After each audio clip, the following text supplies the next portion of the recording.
both the players, no time increment, but you get 10-second increment after 40 moves per move.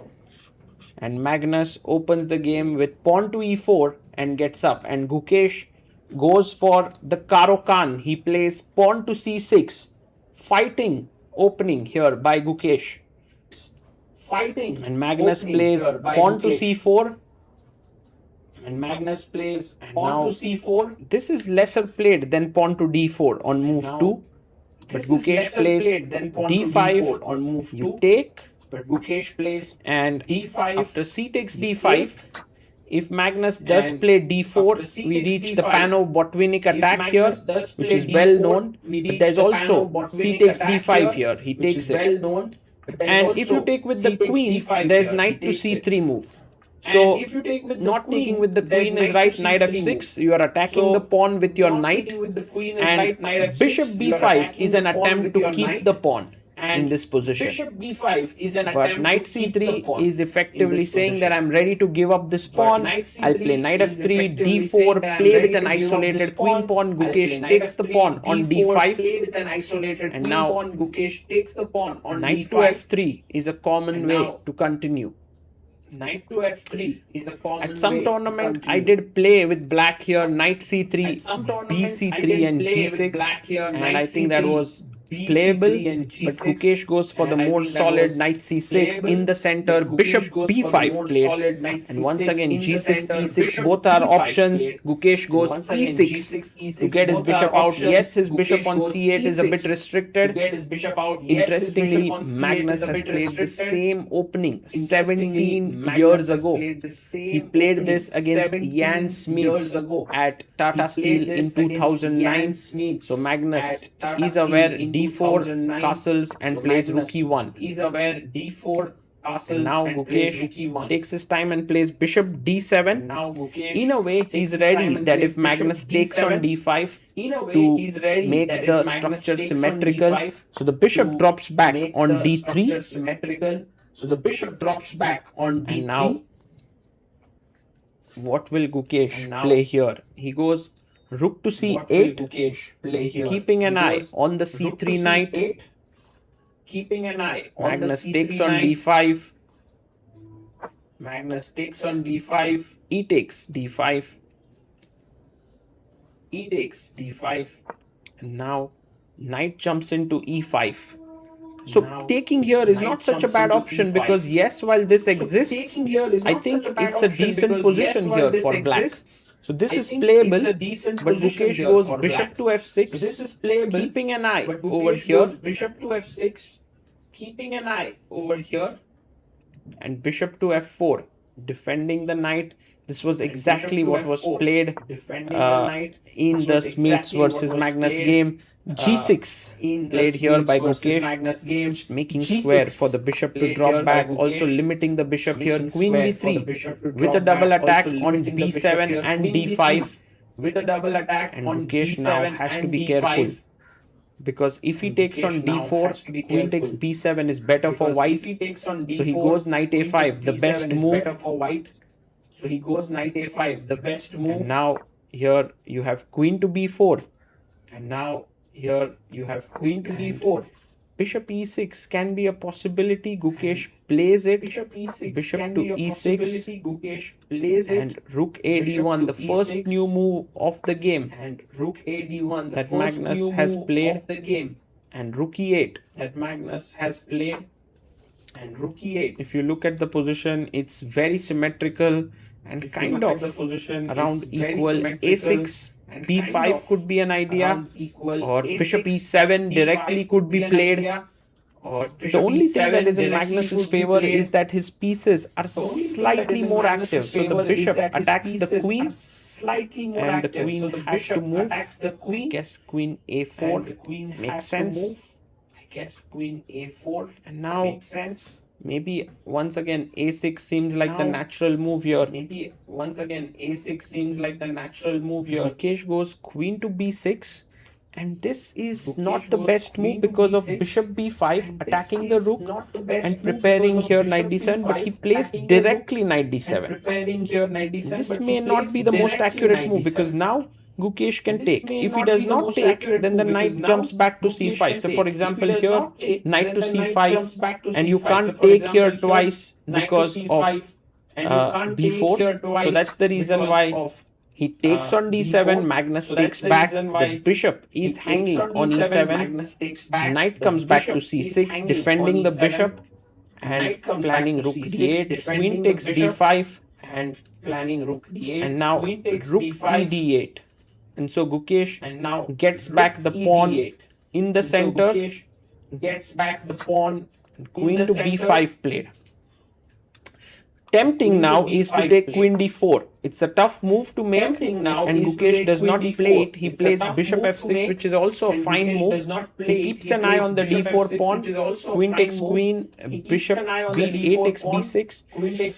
Such positions are a little bit difficult to play against Magnus. He's so good at grinding such equal endgames. Bishop e4. And now maybe you can take with the bishop, take with the knight, take with the rook. All moves look fine. He takes with the rook. All moves look fine. He takes with the rook. And Magnus takes back on d4, I think. Yes, rook takes. And now very important for Gukesh to take with the bishop here. Because bishop takes d4, he keeps an eye here, but he takes with the knight. And this is a mistake. Because what he's missed is that bishop takes b7. Is a very powerful move. He takes the pawn. I think Gukesh's plan is rook c2. And he gets threat of knight e2 and b2 is hanging, but he's missed bishop h6. A very, very strong move, threatening a mate. I don't know if Gukesh overlooked it or no. He goes knight e6. He's still attacking b2 and a2 pawns. But maybe this is the move he overlooked. Rook c1. Fantastic move by Magnus. If takes, rook c8, knight d8. This is very passive position and white is better here. So Gukesh takes, and I think he's still forcing things because he could keep the rooks on the board and go into that variation that we just saw where he had some chances to hold. But I think going here is just looking bad.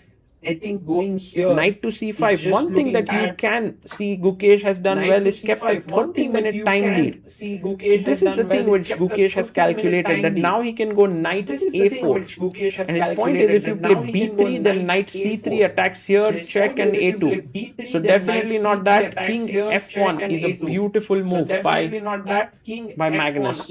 And he sees that actually he doesn't have to keep the material equal. He can simply bring the king in.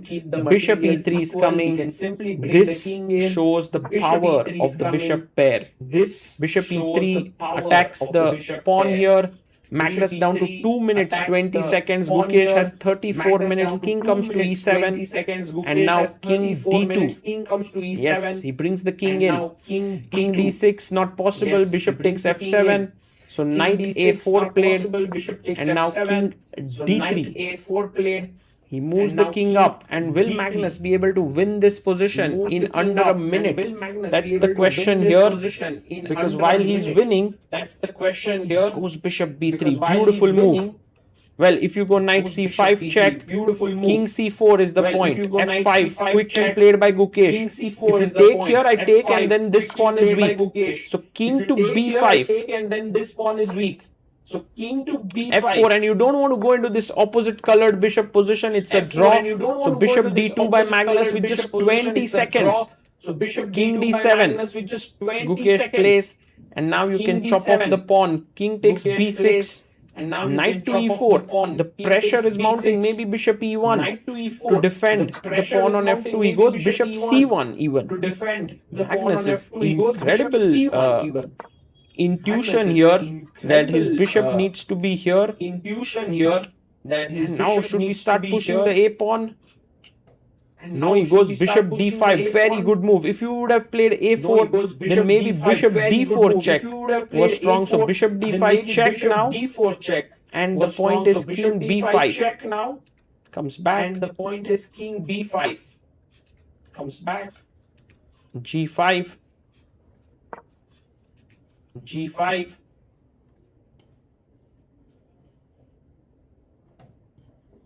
And king to c4. Attacks the bishop. and king to c4. Bishop goes back to b6, bishop f3.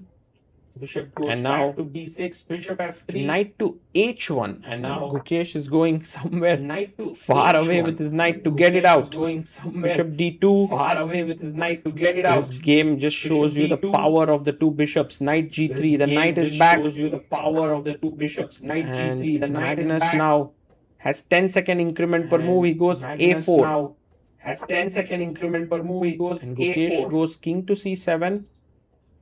And Gukesh goes king to c7. a5. Pushes forward. a5. Bishop pushes f2. Forward. Bishop f2. And king d5. Oh, interesting. He's now saying like this pawn will keep you engaged here and my king will go this side and try to win material. And my king will go can Gukesh trade all the pawns on the king side? If that happens, he can get a draw. On the king b7 played can get a draw. But now bishop f6 played. Yes, he plays bishop f6. Yes, he plays bishop f6. And g4. Trying to trade pieces, take, and g4.